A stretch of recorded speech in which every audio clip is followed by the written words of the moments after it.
Unleashed from Las Vegas. Good catch.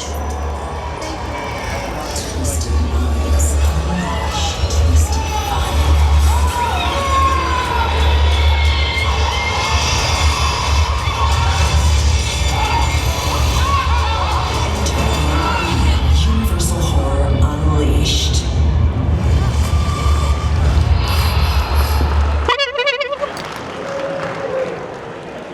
Let's give them one more. I think we should. Good evening, everyone. Very excited to be here at Monsterpalooza. Universal Horror Unleashed. We respond out of the Halloween Horror Nights of our incredible parks, Universal Hollywood and Universal Orlando. And the creative team decided that just a few months wasn't enough for the incredible horror fans, and so began the building of Universal Horror Unleashed in Las Vegas at Area 15. I have the most incredible gentleman here with me today, our head of entertainment, Del Weiniger. I'm sure many of you have questions about how to become, where to audition, and we want all of those questions. Along with us, Michael Nauman, my head of technical and show operations. How do we keep this going 365 days a year? The technology, the equipment, and everything of the above. So let's get this started, shall we? Here we go. Here we go. That scared me. That one played. Bringing horror to life for Universal is very meaningful because Universal created the horror genre. Universal Horror Unleashed is a brand new immersive experience. This is a test of courage. This is a place you want to go with your friends to show them that you are strong enough to face your fears and live your technology. In the decrepit warehouse in Las Vegas, ancient artifacts have been brought in and collected, and their cursed energy has been contained within this warehouse. It is going to provide 4 amazing immersive haunted houses that put you right in the middle of iconic and terrifying scenes. We're also going to have really unique, cutting-edge entertainment, retail, dining experiences. When fans walk through the front door of Universal Horror Unleashed in Las Vegas, they're going to enter a new world unlike anything they've ever seen before. It's going to be exactly what you want it to be as a fan of horror, or even as a casual fan of horror, or just looking to have a good time out in Vegas. This really is the place where horror comes to live year-round. You step foot inside this building, you're going to have the most immersive, most horrifying experience of your entire life.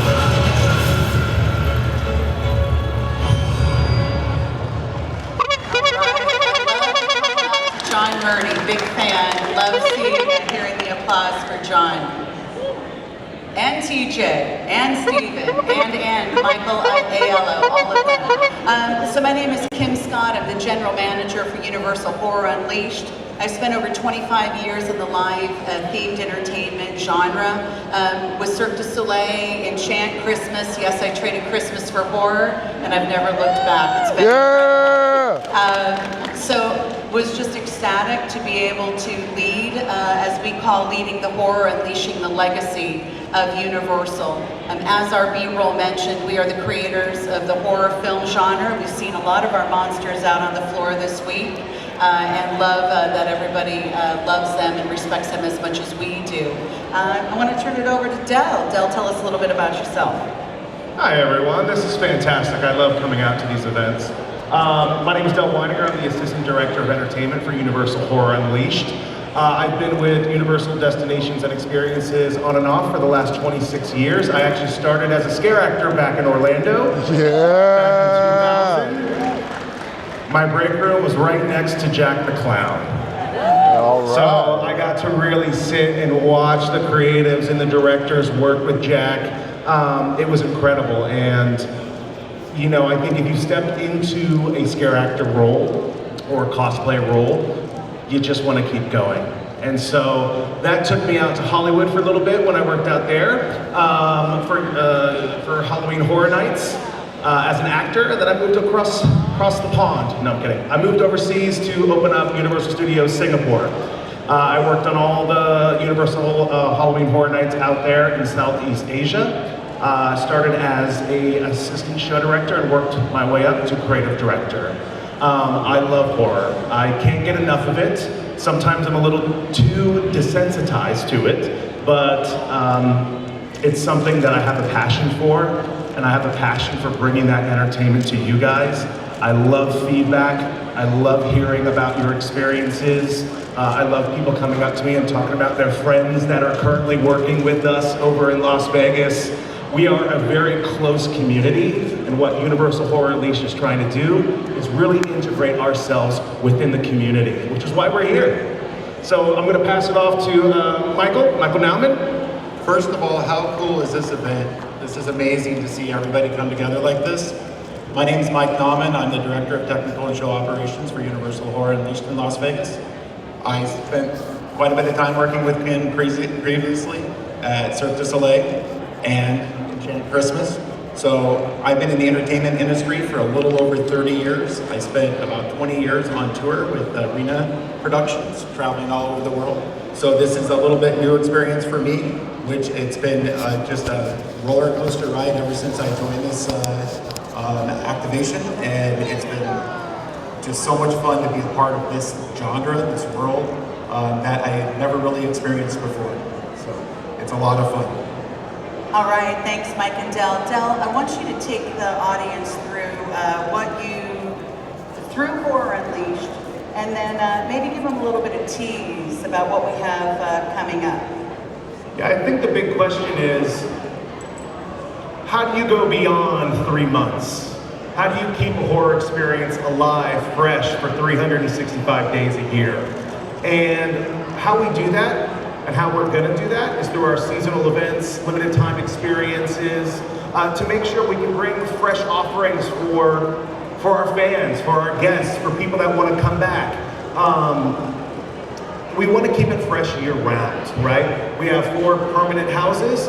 We are looking to turn over those houses at some point in the near future. But with that, how can we layer the experience? How can we expand upon what we currently have? So really that's focusing on intellectual properties, original opportunities to bring new, inventive, creative ideas, new technical effects, which Mike will be talking about here in a second.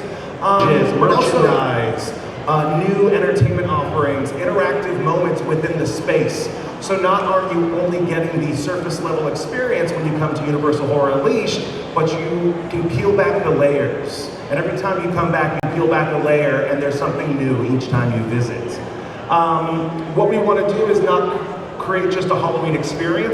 We need to be a horror lifestyle destination, okay? And we really want to bring that to what we're doing currently. And it all started with Krampus and Kin last year during Christmas, which is a huge success. So of course we're going to bring Krampus and Kin back. But coming into the new year, we played her with Valentine's Day, Bloody Valentine. We really worked with Feaster Grievings, our spring event. We had a brand new character that was debuted, the Feaster Bunny, and I'm sure some of you guys are thinking, Feaster. I was working with Mike Aiello, and he was like, Feaster Bunny, take it, it's yours. So definitely took that, and we created a whole new character with the help of Universal Studios Hollywood as well. They were very gracious with assisting us in that process. And it was a huge hit. And we found out that our guests go nuts for interactivity. They love a good scavenger hunt. We had a rotten egg hunt, and I kid you not, they were probably more concerned and having more fun finding all the eggs than interacting with our characters that were around there. So it was really great to see, because that showed us that we need to bring more of that within the space. Something that we just launched recently this month was our Food Film Frights, where you can sign up and get a prefix menu. It's basically a secret film. Can't say what it is. But that happens every Saturday and Sunday. Okay, the food and the beverage is themed to that particular movie, and that's something that will be recurring throughout the years to come. Brand new film every single time that we do it. There will be a brand new character that also will be debuting the next time we do this in September, which is really exciting. After that, our big summer. So with these activations, seasonal overlays, what we're looking at, what are activations? What are the smaller ones? What are the ones that just give you a fun little expansion on the experience? And what are marquee events? Summer is going to be a marquee event for us. So coming up June, July, and August, we are actually working with a very large IP to bring that summer event to Universal Horror Unleashed. So please make sure you're staying tuned on the socials. Because it will be announced very soon, which is very exciting for us. Something we're always toying with is how we can bring in what I'm calling enterslayment. So that's trademarked, by the way. I'm trademarking it right now. Into our food and beverage offering. So currently we have Jack and Chance as one of our main shows. We're going to move that into our Premiere House, which is our Premiere House dining, and do a dinner show in the round. So that's something new that we're bringing into the space. This summer, we're going to go back to Food Film Frights. For those of you that aren't familiar with what Universal Studios Japan did recently in the last few years was Hamikuma. And fantastic, that's great. Hamikuma will be returning September, October with an all-new stage show. So that's really exciting as well for us. I keep looking out and seeing art, and that's terrifying. I'm a dad, guys. I've got these for days. Moving on, we're looking at a new Premiere House experience. Again, working with our F&B team, who are phenomenal, and really creating enterslayment within that space. And again, we will have Krampus and Kin at the end of this year. What most people don't know is actually we have two areas outside of Universal Horror Unleashed. We have our patio area, and then we have what's called our flex space. Our flex space is exactly the footprint of one of our houses, 7,000 square feet. It's basically a black box, and we have the ability to do whatever we want there. So we are taking Krampus and Kin, and we are utilizing this flex space. It could be a new scare zone, it could be an additional fifth house, it can be whatever we want it to be. So more to come on that. And then we move into the next year, 2027, we've got some really great stuff happening. We're gonna build upon Valentine's Day and have a full month-long Valentine's Day offering. We're going to do a new Jack show coming in the new year, and then we're moving into Feaster Greetings 2, the sequel. All right. And then we're exploring anime horror come May, okay, as I would say, anime. Okay. Then we're moving into Food Film Frights again. Then we're going to be doing a brand new outdoor experience. All new, utilizing that flex space, focusing on a big IP property. And then we are doing a brand new Halloween maze, okay? For the first time coming at the end of 2027, okay? I can't say too much on that. And then we're gonna be finishing out the year, doing Krampus and Kin again for the final time, but on a larger capacity. So that's kind of the timeline that we have for this year into 2027. We're ramping it up, we're ready to go. We wanna bring all these offerings to you so that way you guys can come out, you can visit, but if you come out again, you're getting something new. There's something new that's always coming into the space. All right, thank you, Del. Yeah. So Mike, Del has a lot laid out here. And that's on you and your team to install and execute. No pressure. Yeah, here's my ideas, go. Yeah, if he comes up with it, we execute. All right, Mike, take us through the technical and show operations side of this. So maintaining a year-round horror event, it's maintenance, maintenance, maintenance. Scheduling with the time that we have and trying to get everything up and operational. Anybody that's ever used any theatrical effects knows how much work they take to work consistently. So we have 16 Ultratech G3000s in our building, and every single day we're taking those apart and rebuilding them almost. 6 Poseidon low fogs. We have over 52 special effects with airheads, knocking effects, water effects. Water is extremely hard in Vegas. We always have to change those filters and keep everything cycled through there. So we have 138 artist-activated triggers throughout the warehouse and the houses that we have. And artists are not the most gentle sometimes with some of their stuff. So we're constantly walking through and maintaining that daily, hourly, and then on our dark days, completely rebuilding things. We have over 1,400 lighting fixtures in our venue, and we have about 1,000 speakers inside the venue as well. We're in the process right now of upgrading our lighting package to a moving light system for our Jack stage. It's really going to elevate that experience. Safety first mindset. We're in the process right now of integrating a lot of aerial acts into our events. And so my background, Kim's background with Cirque du Soleil is high level acrobatics. And so we're going to start integrating some of that stuff in and just making sure that it's safe every single time for the performers. So we go through harness inspections daily. Every single time they put that harness on, it goes in, and then yearly they go back to the manufacturer to get inspected. Rigging hardware, we have a flying vampire flywheel system, which is super cool. So as soon as you walk into the experience, there's vampires flying above you. But there's bogies on that. There's so many moving parts that have to get inspected every single day. Every nut, bolt, bushing, wheel, eye bolt, everything gets inspected. And then the aerial equipment, the apparatuses themselves, the hoops, the silks, everything like that will, before anybody touches it or it goes into the air, meticulously inspected. So it's definitely our number one priority is to make sure that every artist comes back every single day safely. So. Okay, Del, I've got some questions for the both of you before I open it up to our guests here. A year-round horror experience. What do you do to prepare our artists, not only for the physical aspect, but for the mental aspect? And how do you keep them fresh and safe? Yeah, that's a great question. And, you know, for a 3-month-long event, right, you can go hard, you can go fast. There's an end date to it, right? You know there's a light at the end of the tunnel. By the time I'm at that last week, I'm exhausted, but I'm gonna be finishing. Our artists are ongoing. They're constantly going. So it's working with them in how not to burn themselves out within the first set, right? While still maintaining the integrity of the character and still providing the intensity of the character as well. So you guys get that, that special scare, right? So really it starts with our scare school. That's what we do, and it's a detailed process. I'm actually doing one on Tuesday when I get back with our new group of hires. And it's really exciting because it gives me a chance to see where they're at currently. Who here has been a scare actor before? Love it! Wait, okay, now who here has been to Universal Horror Unleashed? Awesome! More hands go up, excellent. Who's auditioned for us? Oh, wah, wah, wah. You guys know how hard it is. It is a hard job.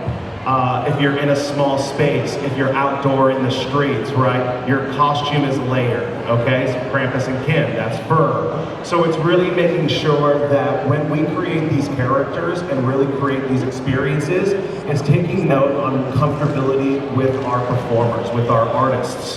That we're making sure, are they in a costume that's layered? Okay, do we need to then provide a fan for them? Do they get to have a water bottle somewhere hidden? Do we give them a fatigue mat because they're standing for long periods at time? So I'm really at the forefront of my performer safety. For example, for the summer event, we have an extended experience out onto our patio. And so we are now coming up to Vegas heat. So really making sure that we have sun blockers out there, that we provide sunscreen, again, those water bottles, making sure there's enough flow of air coming through. Because I want to make sure my performers feel safe, and if they feel safe, they can give their best performance, right? So that's really where it starts. When I get to scare school then, it's really applying the extra layer. It's going through and seeing what they do, what they think a scare is. Because a lot of the times of what I've seen over the years, and you guys might be guilty of this as well, is we like to scare in people's faces, right? We think the closer we get, the scarier it is.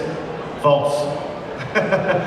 The closer we get, the more annoyed a guest gets, because we're now in their personal space, and I'm seeing some heads go, yeah.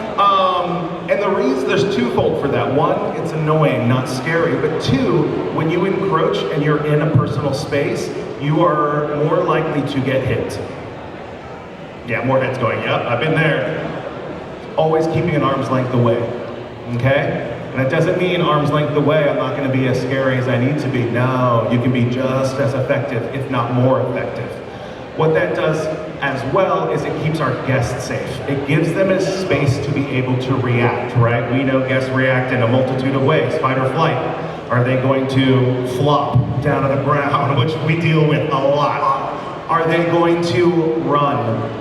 Are they going to cry? Are they going to laugh? Are they going to throw their friend in front of us? But the biggest one is, are they going to swim as a knee-jerk reaction? So always making sure that they are safely distanced from the guests. That's a big one as well. But then going through all the houses and going, this is where you're at.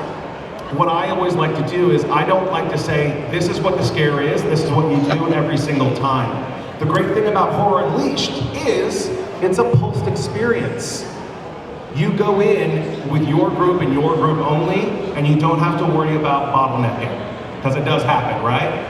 So you are getting a true experience that's different from Universal Orlando and Universal Hollywood, right? You're getting that moment of what's gonna happen. I don't see the scare ahead of me, which is amazing for us. What I always want to say to my performers is, think about what else you can do. A lot of times performers feel like they can only do the one scare. There's 20 different ways that you can scare. So it's always encouraging my performers and giving them the autonomy to come up with new ways to scare safely. So that's really where I come from when I'm working with my artists. No, that's great. For those of you that have been to Horror Unleashed, did you like the pulse effect? Yes. So you didn't see the scare coming. Thank you, Art. You didn't see the scare coming, and that's really unique. It causes its own, guest service operational challenges, but it's well worth it. And once the guests understand why we're putting them on a brief pause instead of the conga line through, the scores have been, and the feedback from the guests have been incredible. So Mike, you and I come from probably one of the most iconic companies in live entertainment, having worked with Cirque du Soleil. As we continue to elevate Horror Unleashed, what type of technology or enhancements, what can you share? Some things we can't share yet, but what can you share that we're looking to add into the experience? Well, I think we have a unique opportunity with the year-round experience to where it's not a temporary house, so we can really invest into perfecting the scares and have the technology with animatronics. We have cameras and little screens on all of our Googles now, so they can see the guests coming, so it really helps them elevate that scare. We're in the process of integrating in some projectors for projector mapping in several locations. So just trying to elevate the experience with any technology that we possibly can. I would be remiss if I didn't point someone out in the room today. One of our dear friends, Mark Jenkins, Senior Director of Entertainment with Universal Studios Hollywood here, also has Mark Jenkins, Fine Art, booth 93. But so much of our community is, we're a very small world, and so Mark has been a dear friend and colleague of ours for years, and a huge advocate for Halloween Horror Nights and Universal Horror Unleashed. So I want to thank him for all of his support and loaning of a lot of props coming from his warehouse to get us up and running. Right? It takes a horror village to bring this together. So Del, you mentioned all of the seasonal overlays and marquee events, and all I do is sweat about the budget that he needs for all of this and my role. But you also just touched on the food and beverage component. So at Horror Unleashed, we have rough cuts, where you can enjoy bits and pieces, shoulders, ears, but trust me, it's all incredibly tasty. It doesn't sound like what it is. And then Premier House, our full-service sit-down restaurant. How do you work with our head of food and beverage and our executive sous chef on the menu pairing for everything that you do? We don't leave the menu standard. No, actually, I think since joining the team, the menu's changed probably like 7 different times. We bring back popular foods that have been a hit in the past.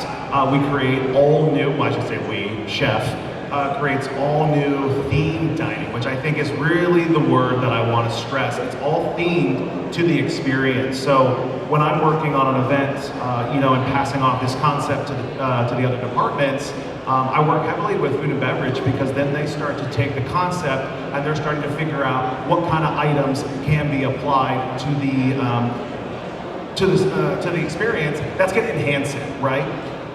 For example, we have a full menu for the new Jack show, right?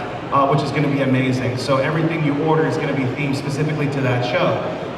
They go off, they do their creations, they come through with some ideas, they share their menu, we do a menu tasting, we provide our feedback. I mean, these guys are working a mile a minute, which is incredible. But there's a really lengthy process with it because it's not just throwing out food and saying, here you go, enjoy this. It's really about having each component of Universal Horror Unleashed linked together so it feels holistic. I love that. So Plus, we get to taste it all the time too. I know it's really great that we get to be the guinea pigs. And the drinks. And so, Mike, on the floor, the past 2 days, we bumped into a couple of people, and they've said, "How do I become a technician and work for Horror Unleashed?" So, what skill sets are you looking for in technicians? That team, the maintenance, the inspections, the running the show. Give them some ideas on where to go. Well, just a lighting background is huge. Audio background, so AV, anything that anybody that's worked with special effects before, airheads, and so I would say just get out there and get your hands kind of dirty a little bit, get a little bit of experience, and then we actually hire a lot of younger people out of the UNLV program, the Entertainment Engineering program.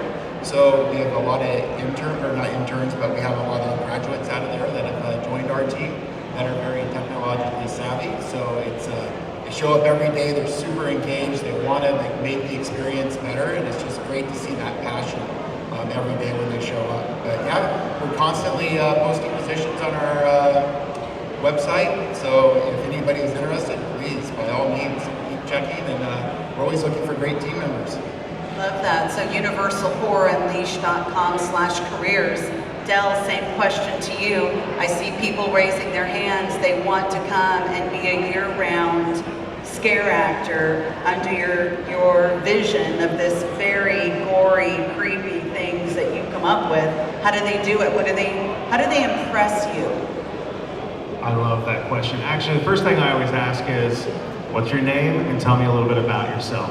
Right there and then I can tell whether this person's right to come on board because they're showing me personality. I definitely love when my performers bring personality to the role. You always bring a little bit of yourself into the role, even if it's a psychotic murderer, there's a little bit of you in that role. We all have a little bit of that in us, Sure, don't we? absolutely. Right, Art? But really it's personality. It's taking direction, right? I take them through a very lengthy process story. So basically I give direction in the moment and I have them respond to it. So it allows me to see if they can take direction. Are they listening to me? Are they being creative with my direction? Are they invested fully, or are they kind of like looking around at the person next to them and giggling? You know, so it's really commitment, taking on the direction. I always say yes and, for those of you that do, always yes and, right? Always be willing to take on whatever character, whatever direction I give, and then building upon it. So really personality, taking direction, and just someone who is optimistically positive.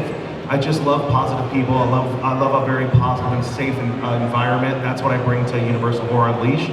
I always say to my artists 3 things. It's about talent, it's about integrity, and behavior. And if you have all those three key ingredients, you're going to be successful. I love that. Thank you so much. And a lot goes into what our scare actors and our actors do on a daily basis. So we have an incredible fitness team that is there to support them. It supports our entire group of team members at Horror Unleashed. You know, our riggers and our carpenters, and things happen. So really proud of the commitment that Universal has made in building what we think is the most iconic horror experience year-round is Horror Unleashed in Vegas. So enough from us. I see this little time thing is ticking down on me. Any questions? We'd love to have questions for you, so just come on, answer your questions. Come on up to the mic. We're taking them all. Yeah. Hi. I worked in a haunted attraction where I live in Idaho, and so we got to wear whatever we wanted to, which this was my character for that. How does the costuming selection work for you guys? Yeah, so the costuming selection for us, great question by the way. Really it starts with the idea, it starts with the concept. So I'll come up with an idea, a character, and I give a very detailed story or backstory. Because I think that is important in order to add every single element after that. Makeup, costuming, props, scenic, whatever is gonna be within that character. So for example, when I create the character, give a lengthy backstory, I pass that off to the costuming and makeup team. So then they can take my vision and interpret it and add, always add, not just do exactly what I say, add their vision to it as well. So what then I'll get is I'll get an artist impression, I'll get a bit of a sketch mock-up of what this particular character will look like in terms of swatches as well, color palettes, materials used. We'll sit down and have that discussion back and forth. You know, oh hey, this isn't gonna work under current lighting. So lighting is a factor for us as well. We've got some red lighting. If we throw too much blood on there, it actually washes out the blood. There's no such thing as too much blood. No, but we have to add a little green into the blood, a little bit of black, so it actually pops. So there's all those considerations that go into finalizing a costume look. From there, they'll start to go into fabrication and they layer it. So they'll start with just a mock-up, they'll start the treatment, they'll start the distressing, we'll do a costume fitting so I can start to see it with a particular artist overall, and then we'll add the makeup look in as well. And then from there, it's just whether I approve it or not. I never understand why I have to buy brand new fabric for you just to destroy it. Pretty much. Yeah, so let's talk about IP. That's a much different process. So Universal Monsters, Texas Chainsaw Massacre, Exorcist the Believer. Yeah, I mean, the process is still the same. Usually when we start working with an intellectual property or one of our current properties that we have at Universal Horror Unleashed is what kind of assets do they have?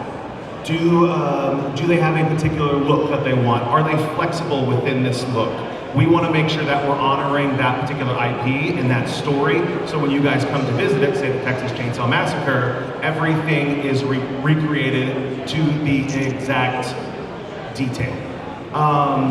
So really what happens there is if they say, you know, a character has to look like this, we will recreate it. We will always ask for any kind of assets or artist renderings, any production stills that they have as well, so we can recreate those costumes with every detail. Then what we do is we do costume fittings. We will actually do a 50%, a 75%, and final look. So at any time in there when we submit this to our IP licensors, they can comment on it, and then we can adjust throughout the process. So that way they're happy and they feel like they're contributing to the process as well. I love that. Appreciate our partnerships with Universal Films, Radar, Blumhouse Productions. We're very fortunate to have them in our building. We have great relationships with them.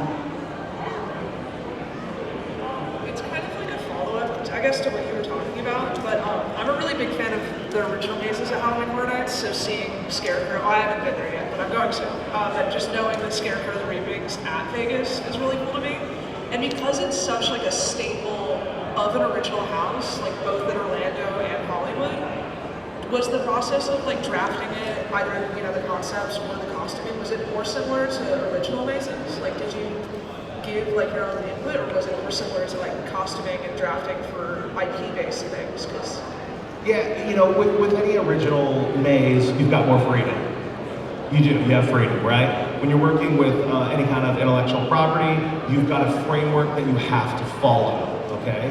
Sometimes you can take creative freedom if they allow it, but for the most part, any property that we utilize, that we currently utilize, you guys have expectations on what to see, and we want to make sure that we're following through on that, and you guys aren't going, that's the wrong blanket, which happened, and we replaced. But really, you know, with Scarecrow the Reaping, that framework was already there. So really, it was taking it and putting it in our space and making it unique to Universal Horror Unleashed versus a carbon copy. And that's one of my favorite houses. It's small, it's narrow, it's tight, It's dimly lit, full of cobwebs, by the way. Yeah, it's claustrophobic almost and stuff. And we have we call them the memorable moment rooms and stuff in there. And so that particular house, we have a recreation of a tornado. And so we're able to create it with our fans that we have in there and our smoke machines. And it's a really cool experience to walk out. Mike, talk a little bit about the difference between the temporary houses built at the park. Just stay on Scarecrow. Give him just a few ideas of how well built that, like if a tornado hits, we're safe. Right, exactly. Everything is built like a roller coaster at the parks. So everything had to adhere to the core engineering requirements for Universal Studios, as well as their EHS requirements. And so everything in that, all of our houses are built permanent, and it's going to be difficult for us to change some of it because of how well it is built. But with Scarecrow, like, it's amazing how we were able to take that concept and just elevate that experience to another level because it's a permanent install, right? And there's so many things in there with our water effect and projection mapping that just really elevate those experiences. Yeah, and I come from, I've been in Singapore for over 10 years, and it's different in Singapore. So it's really wonderful to see how it changes in different markets. In Singapore, they only do original concepts, right? They don't like lore, it's all supernatural, it's all Asian folklore, which is incredible. They just started in like the first IP we ever did out there was Stranger Things, which was the house that I did, which was phenomenal. No, I'm kidding. But from there on out, they started to realize that it is nice to have a balance between different properties. So they started to add more intellectual properties within their event. And it's the opposite coming into Orlando. Orlando's starting to do more original. You know, they would always have one or two that were a bit original, but the focus was IP, and Hollywood was more IP driven. And it's really just nice to see the varying differences. And that's what we want to bring to for Horror Unleashed, is we don't want you guys to walk through and feel like you've already seen it. You know, again, it's an embellished version, it's a heightened version of the original. And we're always adding different technical elements and elevating that experience. So every time that you come back, there's going to be new things to experience in all of the houses. Come on, just make a line. We're good with lines. We know how to manage them quite well. So there's been rumors online about Hellraiser being a possible IP. I know they have the game coming out, Hellraiser Revival. There's a lot of new fans coming in there. Is that have you guys had talks with that? And also, are you open to a menu like Frank's Cotton Candy, or I don't know, Pinhead's like shredded pulled pork, pulled terrier pork apart? Just wondering if that's possible or in the talks. I'll talk about that. Everything's possible. Honestly, we are currently in talks with a lot of different properties. I love rumors. I'm a huge fan of hearing what's on Reddit, what's coming forward. I love it because it just means people are invested in the property. They're invested in what's coming. I love teasing potentially different things that are coming down the road. But talking about the food and beverage, the themed food and beverage, absolutely. That would be something that our chefs would be recreating, is elements from the movie as well. For example, who here has seen Obsession? If you haven't seen Obsession, cover your ears, right? Cat sandwich. That was gonna be at Universal Horror Unleashed, okay? Things like that, pivotal moments within the film that we can bring and recreate to Universal Horror Unleashed. So absolutely, that's something that we will always consider. I love Hellraiser, I would love to see it. We've been in talks with a lot of properties. People are really interested in what they can bring to Universal Horror Unleashed, so that's really all I can say at this moment.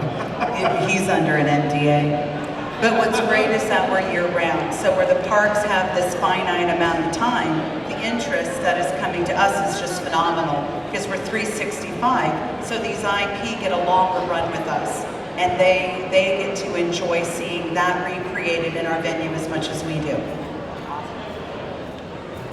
Hi. So I love Halloween Horror Nights. I got to go to Horror Unleashed in November. It was amazing.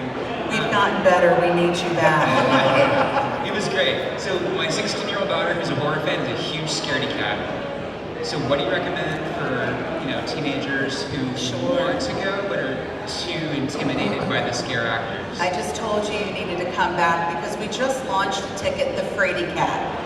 I tried to call it chicken ticket, but apparently that was under trademark somewhere. So the Fraidy Cat is for people that just want to come in the building, enjoy the experience, not go through the houses, watch the stage show. And honestly, it came out of so many guests saying, hey, I just want to come into Premiere House. We love the food in there, we love the ambiance, the cocktails, but I don't want to pay the regular price ticket. And so we have the Fraidy Cat ticket. We're also going to be dropping an Extreme Screams package for this summer. And so come back out. We've made a lot of improvements. We have that ticket for your daughter.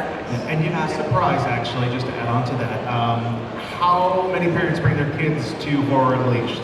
I mean, we've seen like strollers all the way up to strollers. Yeah, we have strollers are not allowed through the mazes, by the way. Yeah. But what's great is right away when we started to see that, starting to work with the artists to go, how do you handle interactions with someone who is of a young age when you are a murderous, psycho killer?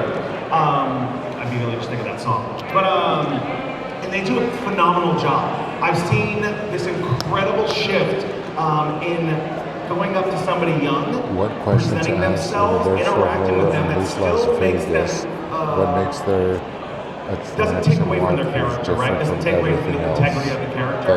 And I've actually received a lot of emails from parents that have said, we had a great time, it was my son's birthday, and he had to go around and thank each scare actor that was there in the warehouse because he had a great time. But when he first came in, he was frightened. So it was just the ability for our scare actors to be able to shift and be able to give that person the same attention as they would you. Yeah. Thank you guys. Yeah.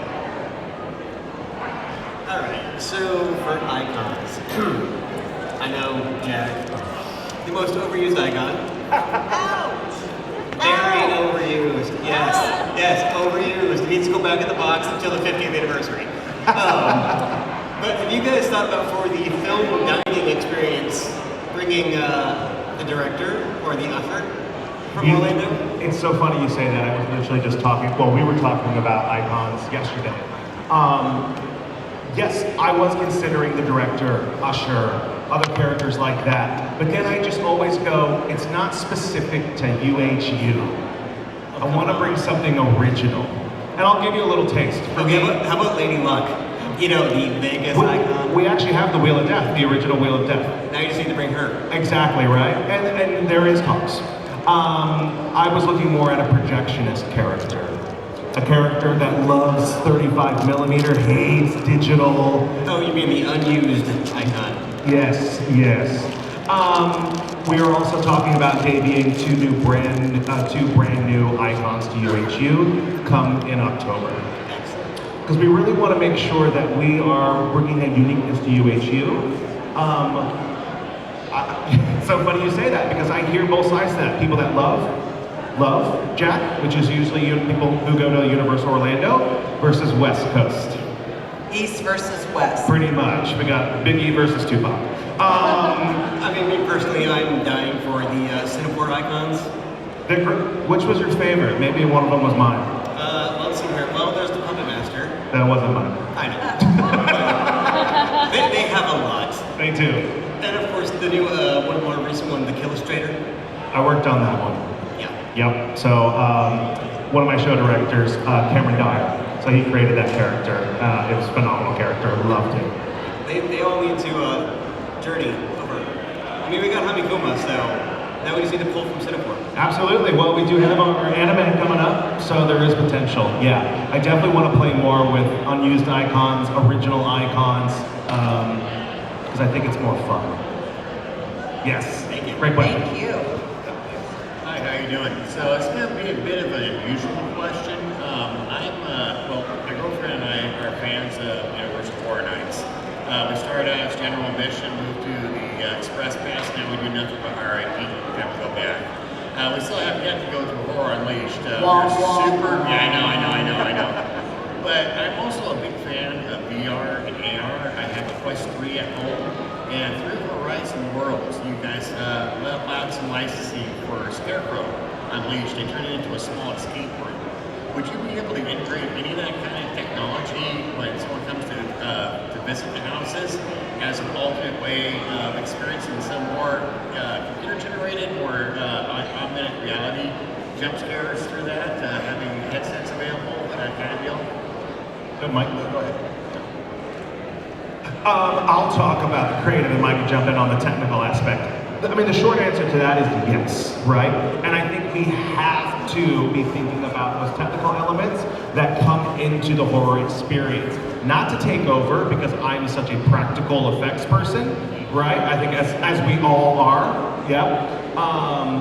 Especially in the horror community. So it's really finding that balance.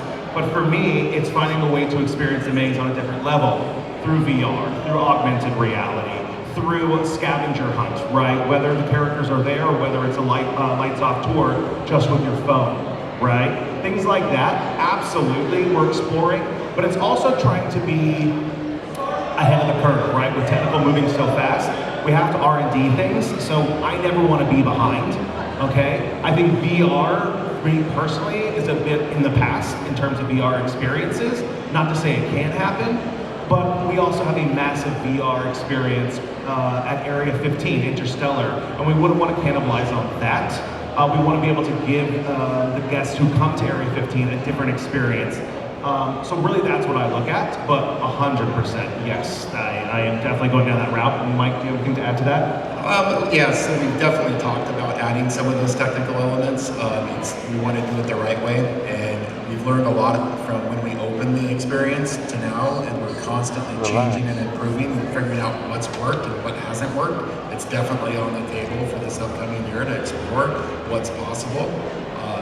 But we're in the process of just updating so many things that really didn't work when we opened. And yeah, constantly. And we've only been open going into 10 months. So we are but a horror baby. We are still finding our feet. And so I really want my team to settle, to enhance, and then let you tell us through the guest surveys and the feedback and the channels, what is the horror demand? We're not Halloween, we're horror. We're psychological horror, we're jump scare horror, we're gore horror. What is that our audiences, that the community wants to see? We're emailing Kim pretty much every day asking for money for improvements. And so it's all budget constraints. So we're just trying to prioritize what we want to use our money for and what's going to have the most impact for guest experience. All right, our last two questions, please. I wanted to ask a two-parter question. So if you can say it, if it's like IP related or if it's something from the past, has there ever been an idea that's pitched to you that's like too silly that you like, that is not ever happening, or too unhinged? And has there ever been a darling you had that broke that you can't do? I've had both of those. More in Sarah. Look, as creatives and people in this industry, you're gonna have a lot of your projects be canceled, right? Or put on the back end, or put on the shelf. Hey, we're gonna do it next year, and it never happens. The great thing about it is you can always take elements from those concepts and add it into new experiences. So even when a project dies or gets put on the shelf, it's not dead. It's coming back in some form, whether it's different scares, technical effects, characters. Silly ones? Yeah, I've had a few silly ones in Singapore. Adele, anything's possible. Yeah, I can't think of any off the top of my head, but I remember a Train to Busan experience. I love that movie. I was very excited, but what was pitched to me, I just had to be like, thank you very much, thank you for your time. And then I decided to go off and recreate my own experience. Never happened. That was one that I was so bummed that didn't happen. It was right before COVID. Yeah, so that one was going to be an incredible experience, going through moving trains, things like that. I absolutely love that franchise, so that was a disappointing one for me, and I feel like I'm gonna cry now. Thanks. I'm kidding. Give me a hug later. All right, I'm gonna try to do this. I've been twice, and I loved it both times. I'm from the West Coast, so I had no idea who Jack was or the Scarecrow, so this was my first experience with them, and I really loved it. But are you gonna, and it's really gonna be hard for me to articulate this, but are you working towards in your R&D to have something that is specifically Las Vegas branded as opposed to having something transported out from Orlando? And also in the R&D and like IP kind of thing, is there a difference with licensors about preferring the short term versus something that's more like long term, and also the weirdness of the market? Like The Exorcist Believer didn't perform to expectations, but it has an effective haunt, so that's separate from the movie. And I don't know if it's an articulate question or not. Also, that Texas Chainsaw Massacre maze is freaking incredible. Thank you, and they know it. That's one of the reasons that, I'm just gonna brag about you and Mike for a minute. That's one of the reasons why I hired Del, was because of his extensive experience in haunts. Having started as a scare actor gave him a leg up, leg off, how should I have said that to be horror? Anyway, from other entertainment leadership that I had interviewed. And so I am expecting Del to make Horror Unleashed its own unique identity. The parks and our legacy with Universal Films is second to none. And we couldn't be more proud to be a part of the legacy of Universal Studios. But now it is time for Universal Horror Unleashed to step up and step into that and be a part of the legacy of Universal and this incredible new vertical that they've brought into the market. Yeah. So what are you gonna do, Del? No pressure. Honestly, no pressure. No, honestly, everything. And it's easy just to say that. There are restraints that come, with that. But for me, it's trying everything and seeing what works. Okay? It's listening to our guests and what they want. I love feedback. It's so interesting to hear about Jack and how the West Coast feels about Jack, right? And I think that was a learning curve for Universal as well. You love my coat, thank you. Is what we think works sometimes doesn't work, and so we need to be able to pivot. All right, we need to be like water, as I always say, right? We need to have a constant flow, and in order for this to be a success, we have to have this always evolving change coming through. For icons, absolutely. I'm definitely looking at icons that are localized to Las Vegas. Chicago was announced, right? Chicago should have characters that are localized to Chicago in that area. It needs to have a connective tissue, but be its own unique property. Yeah. And last but not least, rounding out our final question. Thank you. So I just had a few questions. I'm interested in becoming like a concept designer, and I love Halloween Horror Nights. I haven't been able to go to Horror Unleashed, but I've seen some awesome concept art from it. How would I be able to either join that team, or what are some like good steps to get me towards that direction, or just any advice you can give? Yeah, absolutely. I mean, yeah, I know. Well, I mean, Kim, you work close and Mike closely with UNLV, so I'm gonna let you guys answer that one, just in terms of working with those students. You talk about a lot of programs that they're a part of, that we go and we attend and we nurture and support just as mentors. So I'll let you take over that one. So Universal, we participated in a huge internship program with local universities around the world, and we will be launching our internship program here next year. Again, I'm just a wee horror baby, not being open quite a year yet. So those are always incredible opportunities. And keep an eye on the website. When people ask me, what does it take to work for Universal and what do you look for? We lay it out in the job description. So nothing is a mystery. Everything is laid out bullet point by bullet point. And don't be afraid to attend those job fairs at Universal, at the parks, and bring your portfolios. Have a digital portfolio, by the way, but there are still a lot of our concept artists that want to see hard copies, right? That want to see those pencil sketches. So have that in hand as well. But most importantly, I always tell people, you need to put yourself where you want to be. If If you want to work for the parks in Hollywood, then put yourself there, whether you start working in admissions, or you're a ride attendant, or you come to work for us in Las Vegas. Where do I live? Las Vegas. Thank you. I'm on a plane a lot. So coming to work for us in Las Vegas in guest experience, put yourself where you want to be, and then take the journey from there. Yeah, and this industry is a fickle industry, so I always recommend meet people, connect, hustle. That's a big one, okay? Hustle. Find a circle where you can be guided in the direction you need to be guided in, and always, always, always keep creating, okay? Keep creating, building that portfolio, even if it is just pencil sketches, yeah. Great. Thank you, and hey, take a look at your wristbands, Universal Horror Unleashed, scan that QR code. We'd love to have you out in Vegas, and we'll see you next year at Monsterpalooza. Thanks, everybody. Thank you.